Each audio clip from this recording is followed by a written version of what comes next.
guys na sa boyfriend ko. So, nirerespeto ko yung peace of mind ng boyfriend ko. Ayoko kasi yung mag-overthink siya. Tsaka kaya nagla-live ako guys, nag-aano ko sa kanya. Nag-a-update ako sa kanya. Tapos pag nag-end live ako, nagkukwenta ko sa kanya. Kinukwento ko kayo sa kanya. Like, ba't ganun love yung mga viewers ko? Ang basher nila sa akin, ganon. Pero kinukwento ko din kayo nasa good. Kinukwento ko din kayo na love ang babait ng mga viewers ko, ganito, ganyan. Gusto ka na nga nila makita, yun. Kinukwento ko kayo after ko mag-end live.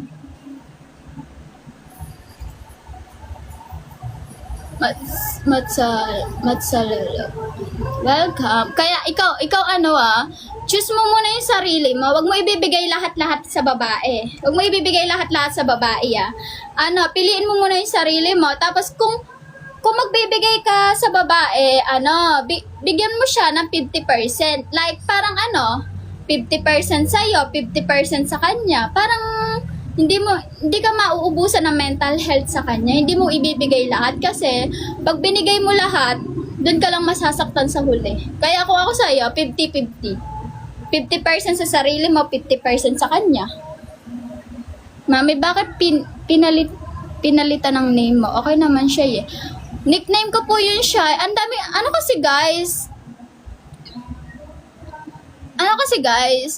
gusto ko kasi yung real name ko sa TikTok ko. Ayoko na ng nickname ko. I'm proud, Misha. Thank you.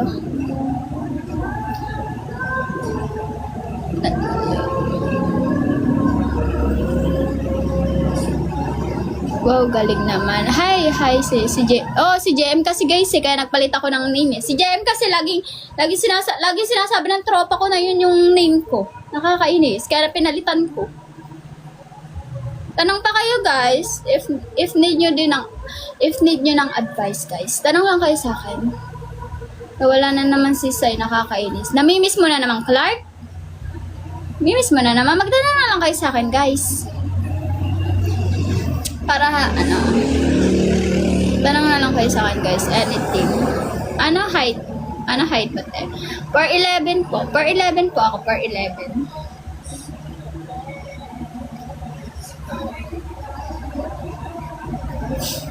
Guys, huwag nyo na lang pansinin yan. Hindi ko na nga lang pinapansin eh. Huwag nyo na replyan. Tsaka huwag nyo na lang pansinin. Kaya nga hindi ko pinapansin guys eh.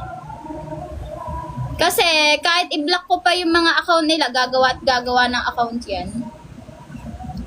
Kahit i-block ko yung mga account nila, gagawa ng account guys. Hindi matatapos. Kaya hindi ko na lang pinapansin yan. Hayaan nyo na lang sila guys.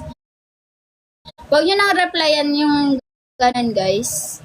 Naman yan eh. Naaalis naman siya dito sa comment section eh, kapag madami kayo nagko-comment.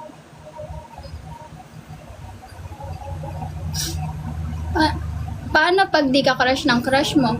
Kung hindi ka crush ng crush mo, okay lang yon. Hanap ka na lang ng kasi crush lang naman yun eh. Di ba crush is just paghanga? Kung hindi ka crush ng crush mo, crushin mo na lang siya kahit hindi ka crush ng crush mo. Malay mo, someday, makita din niya yung halaga mo, di ba? Kasi alam niyo ba guys, nagkaroon din ako ng crush noon. Almost 5 years ko siyang naging crush. So, hindi niya ako crush. Kaya ang ginawa ko, tinuloy-tuloy ko yung pagka-crush ko sa kanya hanggang sa magkaroon siya ng crush sa akin. Tapos, hinahanap-hanap niya ako. Ano pa ako noon eh? High school ako noon, high school. So, hanggang sa hinahanap-hanap niya ako. Kasi, di ba crush ko siya? Tapos, ang ginawa ko, tuwing may pasok kami, tuwing break time, binibigyan ko siya ng food. Binibigyan ko siya ng tinapay, ng soft drinks, ganyan. Tapos, nung pinakahuli na guys, nung graduation na namin, hindi ko na siya nabibigyan. Hindi ko siya binibigyan. Tapos, hanggang sa sinabi niya sa akin bakit hindi ko na nagpaparamdam? Ba't di mo ako pinapansin? Bakit di mo ko binibigyan ng food? Kasi, tapos sabi ko, kasi busy ako. Tapos alam niyo ba, sabi niya sa akin noon, kasi crush kita. Ay! Be! Tapos sabi ko, huli na lahat. Kasi, iba na crush ko. Yun. Di ba sabi ko sa inyo crushin nyo lang siya ng crushin hanggang sa mahulog sila sa inyo. Tapos, kapag wala pa rin effect, pag wala pa rin effect yon, pag wala pa rin effect, hanap ka na lang ng bagong crush hanggang sa ma-realize niya ikaw. O, di ba? Sabi ko sa inyo Kita nyo, crush niya ako. O, ako, hindi ko na siya crush. O, di ba? Crushin niya lang siya ng crushin. Pero guys, friend ko naman na siya. Pero guys, friend ko naman na siya. Yung crush ko noon, nung high school, friend ko na siya. Tsaka, ako gumawa ng paraan para magkaroon siya ng girlfriend. So, ngayon, may girlfriend na siya. Ako gumawa ng paraan para magkaroon siya ng girlfriend. Anong negative doon, be? Be, walang negative doon, be. Kasi friend kami, be. Friend kami noon. Tsaka ako gumawa para magkaroon siya ng girlfriend, and now, may girlfriend na siya, and almost 10 years na sila. Excuse me? Anong negative dun? Positive nga eh. Kaya huwag kang mag-comment if negative yung sinabi ko, kasi walang negative dun, be. Friend kami nun. And tinulungan ko yun na magkaroon ng girlfriend. And and may girlfriend na siya, and almost 10 years na sila. So, walang negative dun, be. Kung may negative man dun, ikaw na yung negative. Thank you. Hello, Sir Raymond. Hello.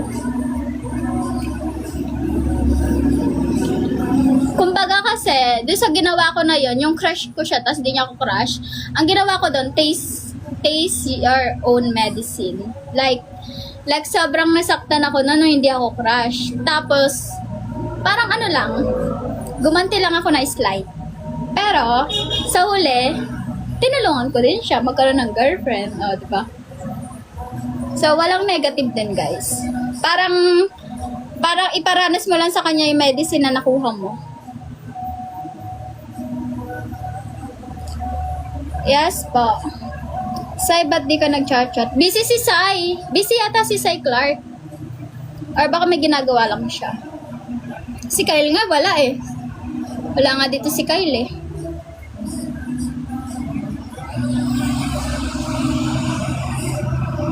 I don't think so, be.